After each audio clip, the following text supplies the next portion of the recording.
बिस्मिल्लाहिर्रहमानिर्रहीम। अस्सलामु अलैकुम। आज हम 9th की मैथ उसका लेक्चर नंबर 13 एक्सरसाइज 2.5। पिछले लेक्चर में अभी हमने एक्सरसाइज 2.5 का क्वेश्चन नंबर 1 समझा था। अब हम क्वेश्चन नंबर 2 और आगे बाकी क्वेश्चन पढ़ते हैं। तो क्वेश्चन नंबर 2 पे चलते। तो ये लिखा है right the conjugate of the following numbers. Conjugate का भी कल हमने पढ़ा था लेक्चर में कि जी कॉन्जुगेट क्या होता है या कैसे कॉन्जुगेट बनाते हैं। तो यहाँ देखें, मैं लेकर आपको समझाता हूँ। लिखा हुआ नजर आपको आ रहा होगा 2 + 3 आयोटा। अब चूंकि ये आयोटा वाला नंबर है, ये कम्प्लेक्स नंबर कहलाएगा। तो कम्प्लेक्स नंबर को कल जब हमने डेफिनेशन पढ़ी थी तो आपको बताया था कि उसको Z से डिनोट किया जाता है, रिप्रेजेंट करने के लिए Z स्मॉल। अब हम इसको पूरा ले लेंगे, Z = 2 + 3 आयोटा।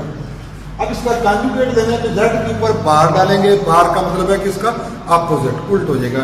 तो अब नंबर के ऊपर भी 2 + 3 आयोटा के ऊपर भी बार डाल देंगे। तो Z बार ये 2, ये अब बार के नीचे जो साइन हो है इसको चेंज कर देंगे, कन्वर्ट कर देंगे। अगर यहाँ प्लस है तो माइनस हो गया, अगर माइनस होता तो ये प्लस हो जाता। देखिए आयोटा का ये इसमें सबसे अहम और ज़रूरी समझने की बात है कि जब कॉन्जुगेट बनाना है या लिखना है किसी नंबर का तो आयोटा वाली रकम का साइन चेंज करना है। वो नेक्स्ट भी आगे आएगा, मजीद भी क्लियर होता जाएगा आपको। देखिए आगे एक और पार्ट मैंने लिखा, सिर्फ उसमें माइनस आयोटा लिखा हुआ है। अब इसके साथ उसने रियल पार्ट नहीं लिखा इसका, लेकिन हमें चूंकि पता है कि ये कम्प्लेक्स नंबर है तो कम्प्लेक्स नंबर को हम पहले मुकम्मल लिखेंगे उसकी स्टैंडर्ड फॉर्म में। Z = 0 - iota. माइनस आयोटा तो उसने दिया था 0, हम जो है ना यहाँ रियल नंबर के तौर पे लगा लेंगे उसकी फिलिंग के लिए। अब Z बार = 0 - आयोटा होगा इसके बाद, तो Z बार = 0। अब आयोटा का साइन माइनस है तो ये चेंज होकर प्लस हो जाएगा। तो फिर बार बार ये फिक्रा दोहराएंगे हम ताकि आपको अच्छी तरीके से ये याद हो जाए कि कॉन्जुगेट बनाते वक्त आयोटा वाली रकम का साइन चेंज करना है। प्लस है तो माइनस में लिख देना है, माइनस है तो प्लस में। नेक्स्ट लेंगे आयोटा -3। इसको पहले हम कॉम्प्लेक्स नंबर की स्टैंडर्ड फॉर्म में लिखेंगे। Z = iota -3। अब देखें, अब यहाँ आयोटा जो है ना फ्रंट पे आ गया, फर्स्ट पे आ गया, लेकिन इसमें कोई बात नहीं। हम पहले तो इसकी जो है ना Z बार लिखेंगे, आयोटा -3 इसके ऊपर भी बार डाल दिया। अब Z बार, आयोटा का साइन देखें यहाँ प्लस है तो हम इसको माइनस कर देंगे। और ये जो रियल नंबर है -3, इसका साइन चेंज नहीं करेंगे, चाहे ये शुरू में आ जाए, जैसे यहाँ शुरू में 2 है और ये इधर बाद में है 3, तो इसका साइन नहीं चेंज करना। साइन आयोटा वाली रकम का चेंज करना है, चाहे वो पहले लिखी हो चाहे बाद में।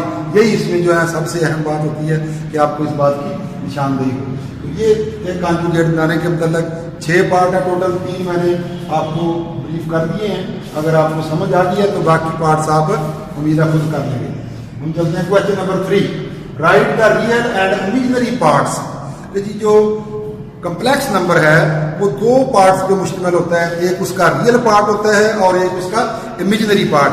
रियल पार्ट वो होता है जिसके साथ आयोटा ना हो। सिंपल सी सादा लफ्जों में इसकी पहचान आप रखें, लंबे चौड़े चक्कर में नहीं पढ़ना कि जी क्या होता है। जिसके साथ आयोटा है वो इमेजिनरी पार्ट है और जिसके साथ आयोटा नहीं है वो रियल पार्ट है।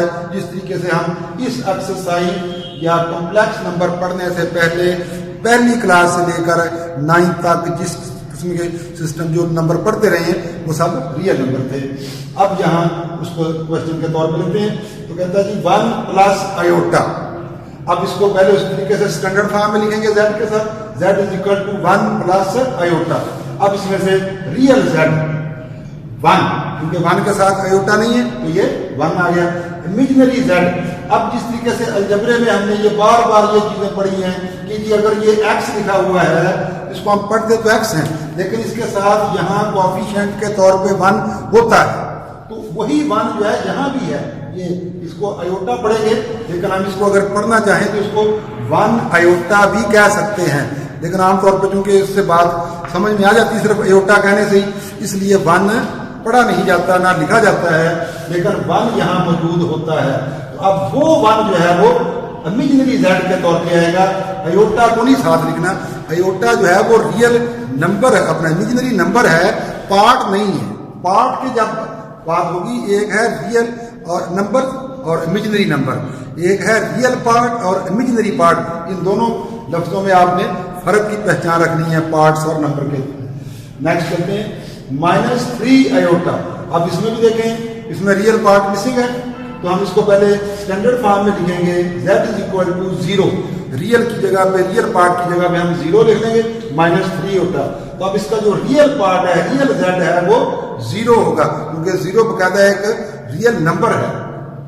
और इमेजिनरी z = -3, साथ अयोटा मेंशन नहीं करना। तो नेक्स्ट पार्ट 2 + 0 अयोटा। अब इसको भी पहले स्टैंडर्ड फॉर्म में लिखा z = 2 + 0 अयोटा। अब इसमें से जो रियल z है, ठीक है, रियल पार्ट जो है कॉम्प्लेक्स नंबर का, वो 2 आ जाएगा, और जो इमेजिनरी पार्ट है वो 0 आ जाएगा। तो ये था रियल और इमेजिनरी पार्ट के बारे में। इसके भी इसी तरीके से 6 पार्ट्स हैं, जो कि मैंने आपको 3 जो है ना समझा दिए हैं, बाकी भी 3 आप इसी को सामने रखते हुए समझ से हल कर सकते हैं। नेक्स्ट चलते हैं क्वेश्चन नंबर 4 पे। लिखता है कि जी find the value of x and y। Find the value of x and y if x + iota y + 1 = 4 - 3 iota. अब इसको पहले हम सॉल्यूशन जब लिखेंगे तो एक दफा इसको सवाल को यहां लिखेंगे, x + अयोटा y + 1 = 4 - 3 अयोटा। अब इसमें से हम इसके रियल पार्ट्स अलग कर लेंगे और इमेजिनरी पार्ट अलग कर लेंगे। जिस तरीके से अलजबरे के अंदर लाइक टर्म्स की एक फिक्रा आपने लफ्ज सुना हुआ है कि जी लाइक टर्म्स, कि जी लाइक टर्म्स आपस में प्लस या माइनस होती हैं, ठीक ना। अनलाइक जो होती हैं वो आपस में प्लस माइनस नहीं होती। तो उसी तरीके से यहाँ भी रियल पार्ट्स जो हैं वो आपस में प्लस या माइनस होंगे, और जो इमेजिनरी पार्ट्स हैं वो आपस में प्लस या माइनस होंगे। लेकिन ये एक्वेशन की शक्ल में क्वेश्चन है, इसलिए जब हम इनके रियल पार्ट और इमेजिनरी पार्ट अलग अलग करेंगे तो वो रहेंगे एक्वेशन की शक्ल में। रियल की एक्वेशन अलग बनेगी और इमेजिनरी की एक्वेशन अलग बनेगी।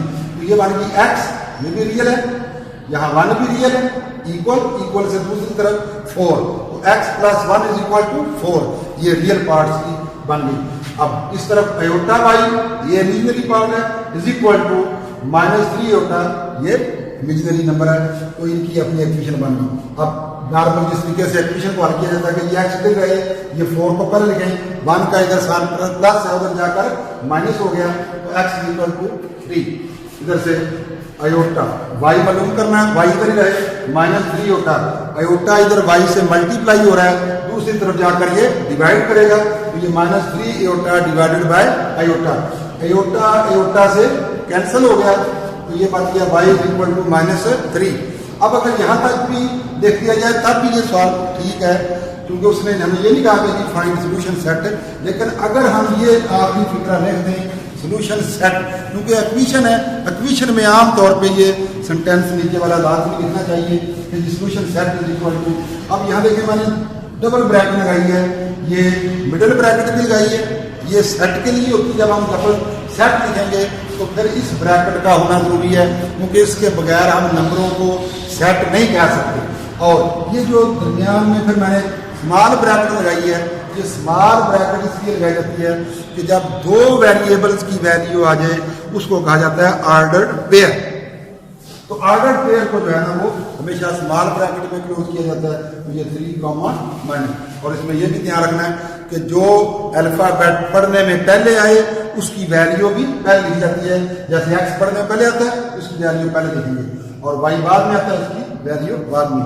तो ये 2.5 एक्सरसाइज कंप्लीट हो गई है। इसका एक क्वेश्चन हमने कल पढ़ लिया था, उम्मीद है कि आपको समझ आ गई होगी। अगर नहीं आई तो आप इसको दोबारा से रिपीट करके देख के फिर समझ सकते हैं। अब आप चलते हैं तो एक्सरसाइज 2.6, इसका क्वेश्चन नंबर 2 पढ़ेंगे।